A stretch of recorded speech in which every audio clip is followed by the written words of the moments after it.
الرحمن الرحیم۔ آج کا میرا عنوان ہے حاجی امداد اللہ مہاجر مکی کی مشکل کشائی۔ یعنی اکثر لوگ شیعہ بھی اور جو اکثر مسلمان بھی حضرت علی مشکل کشا کہتے ہیں۔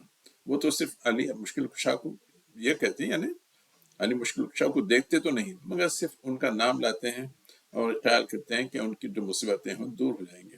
مگر یہاں پہ دیوبند کے ایک صاحب ہیں حاجی امداد اللہ مہاجر مکی، جب ان کی مشکل کشائی وہ ایسا کرتے ہیں کہ وہ فزیکل نہیں ہے، یعنی حالت جسمانی میں آ کے لوگوں کی مدد کرتے ہیں۔ یعنی ان کا رتبہ تو حضرت علی سے بھی بڑھ گیا کہ لوگ صرف ان کا نام لیتے ہیں، مگر یہاں پہ تو فزیکل نہیں آتے ہیں اور لوگوں کے جو ہے نا یہ کرتے ہیں۔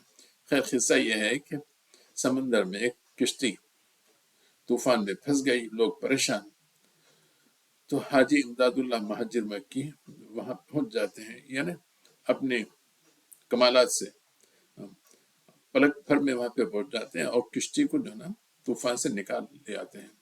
اچھا، اور کسی کو پتہ بھی نہیں چلتا۔ صبح جب ان کی نوکرانی ان کی کپڑوں کو دھو رہی تھی، تو دیکھتی لنگیت احمد تو وہ صاف نہیں ہو رہا تھا، اس میں نمک لگا ہوا تھا۔ تو جو اس نے پوچھتی ہے کہ حضرت یہ کیا ملا ہے کہ آپ کے لنگیاں دھوئی نہیں جا رہی، اس میں نمک لگا ہے؟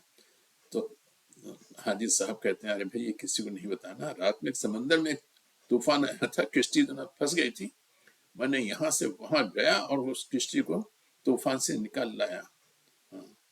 ایسا کیسا ہو سکتا ہے؟ تو حاجی صاحب فرماتے ہیں اب بعض وقت اپنے کسی بندے کی صورت سے کام لیتے ہیں، یعنی اس وقت امداد اللہ صاحب اللہ تعالیٰ کا اوتار بنے ہوئے تھے، ماشاء اللہ۔ پھر ہندوؤں کو کافر کیوں کہتے ہیں حضرت؟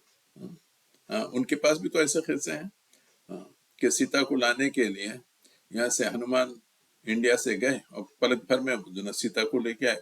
جو کام رام نہیں کر سکتا وہ ہنومان نے کر لیا کہ سیتا کو جو نا وہاں سے راون کے پنجے سے چھڑا کے لے کے آیا لنکا سے، ماشاء اللہ۔